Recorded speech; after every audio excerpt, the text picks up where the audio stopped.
For those of you who are currently parenting or have parented in the past, I want to talk through this idea of, maybe it's really more like a question actually of, am I ruining my child, or am I ruining my child's attachment? Maybe really keeping it focused on that, because that's kind of the root of everything.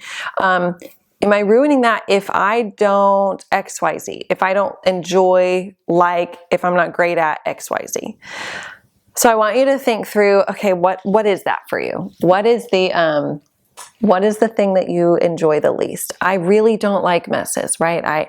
Maybe I'm in the kind of large baby, small toddler phase, right? Like they're not infants, but they're exploring their foods. And I just hate messes in my home, right? Where the kitchen floor and the high chair just get so dirty. Or maybe you have older kiddos, or older toddlers, I should say, and you just don't enjoy the imaginary play, or the playing with blocks, or the role plays, right? Maybe you have an older child and you're just not interested in the things that they're interested in. Or let's say it's not necessarily about interest or enjoyment of those things, but you know you're losing your cool. You know you're in a hard season where you're not your best version of yourself or whatnot, right? So whatever that is for you, whatever the less than perfect looks like for you, if you're sitting there asking, my gosh, am I ruining my child if this? Here's what I want to hone in on. Our kids don't need perfect parents. That's not an option for any of us.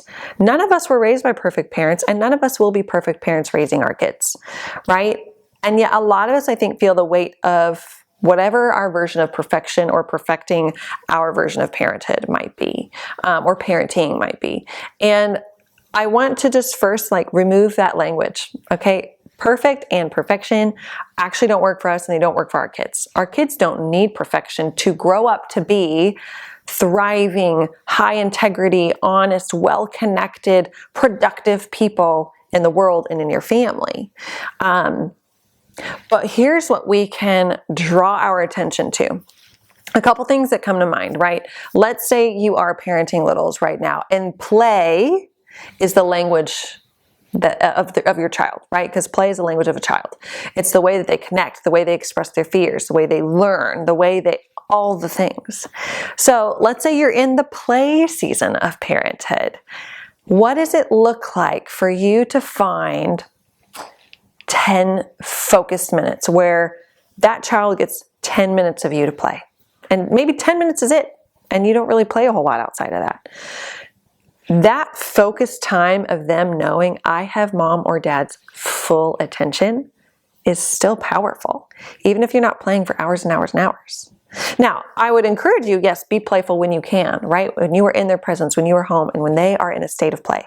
Join in, even if it's while you're doing the dishes or you're cooking dinner and they're being playful and you're talking and engaging in one way or another. But what does it look like for one tactic to be, I find 10 minutes to be super playful with my child and build that connection and build that attachment and build that trust and allow them to have that felt experience of, I matter to mom or dad.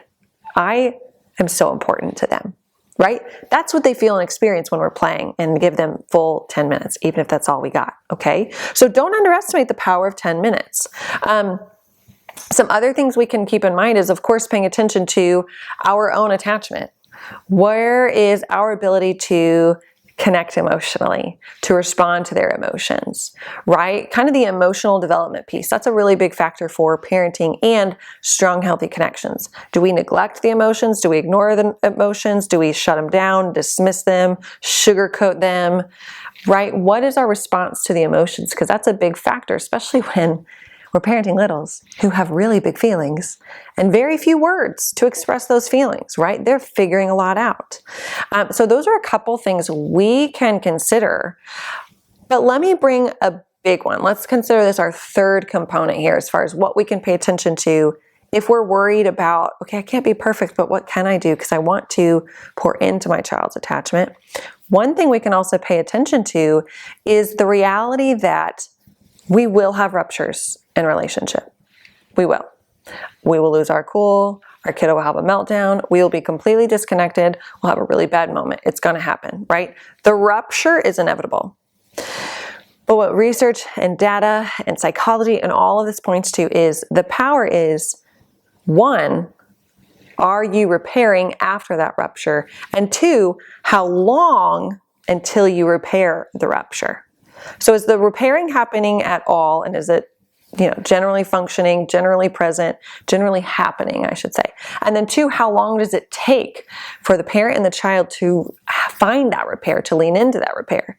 Is it days later when we come back and we say, okay, a few days ago when you had your meltdown and I had my meltdown, I'm really sorry about that. Is it days later? Is it hours later? Is it minutes later?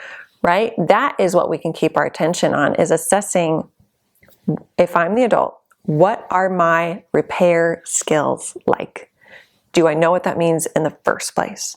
And if not, let's explore it, right? I love sharing to others about the book, How We Love. They cover a lot of the rupture and repair dynamic. But really it's a matter of, can we reconnect? We have the rupture. That's okay. It's going to happen. The power is we can bring the connection back after we have that rupture and that disconnection. So your kiddo, your teens, your young adults, they don't need you to be perfect, but they need you to do the work to lean into the repair component when there is a disconnect or when there is a rupture. So what does that look like for you to keep growing in that? Or if you're not continuing to grow, maybe you're at the starting line.